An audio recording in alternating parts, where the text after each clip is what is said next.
Jeg vil starte den her video ved at sige, jeg troede aldrig, at noget jeg lavede i skolen, ville få mig til at lave en video.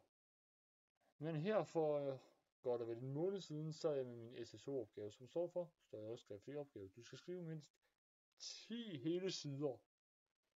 Og det er ret meget, og det er et enkelt emne, hvor du skal besvare en problemformulering, som din lærer giver dig ud fra et emne, som du selv har valgt. Så han lærer dig om problemformulering, så skal du skrive det. Jeg ved ikke, hvor mange af jer, der kender sig sådan noget. Nå. Men da jeg begyndte at skrive noget, så tænkte jeg egentlig over noget. Fordi jeg skulle skrive en evolution, og en af tingene, jeg skulle skrive, var drærevolution. Så kom jeg under massedød, som betyder, at næsten alt blev på jorden uddød. Så jeg gik til dinosaurerne, fordi det er den mest kendte massedød, der meteoren slog ned og gjorde en masse støv op. Der kom ikke lys, planterne døde, og køderne døde så også. Men så har jeg tænkt over noget. Vi ved jo, at moder natur adskilte os med 65 millioner år. Med godt og vel 65 millioner år. Men jeg og mange har tænkt over, at det er jo godt, fordi det er jo så vil æde os og dræbe vores art. Men nu når jeg begyndte at tænke over det, så er det måske os, der vil dræbe dinosaurerne, og ikke dem, der vil dræbe os. Fordi når vi kigger på os, vi har destrueret naturen så meget efterhånden. Og selvom vi ved, hvad vi gør, så gør vi ikke så meget igen for at stoppe det. Fordi altså, vi opfinder hundredvis af forskellige ting. Ting, som hjælper, og ting, som måske ikke hjælper. Det er så meget, vi har opfundet. Og mange af det skader naturen utrolig meget.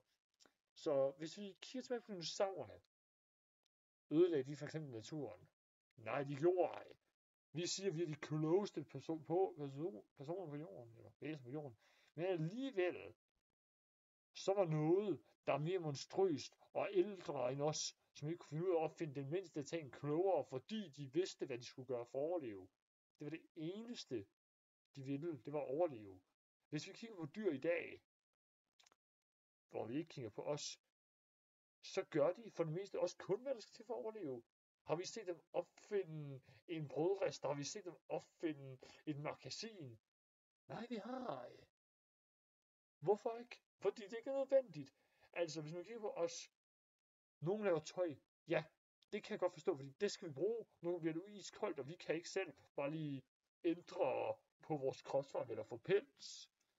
Vi bliver nødt til at have noget tøj, der kan holdes varme. Og i starten var menneskets prioritet jo også at overleve, hvis man kigger rigtig tilbage til at sige den primitive tid, som vi kalder det i dag. Der gjorde vi bare, hvad vi skulle for at overleve. Men i dag, der føler jeg lidt mere, at vi prøver at konkurrere med, hvem der kan opfinde noget hurtigst. Og det ender tit med bare at gå i en gigantisk katastrofe. Fordi, det er ude af naturen. Nå, det behøver vi ikke kigge på. Vi nedlader lige en regnskov, som vi ikke kan bruge til noget som helst. Det er lige der, vi ikke kigget på det før. Nu bruger vi en masse energi på det. Det er mega dumt. Jeg tænker slet ikke på, at vi lader regnskov lige dernede, og for ingen er det nytte. I kunne bare tjekke det før, og så ville jeg spare en masse energi, og regnskoven vil stadig stå der. Det var sådan, jeg tænker faktisk, vi er mere destruktive end noget andet, der har levet på planeten. Jeg vil sige, at hvis dinosaurer stadig levede i dag, så ville de, eller hvis de ikke var blevet dræbt af dinosaur, ville de ikke leve i dag. Men det er ikke på grund af naturen. På grund af os ville de ikke leve i dag. Fordi vi ville have ødelagt alt, hvad de kunne bruge, og vi er stadig i gang med det.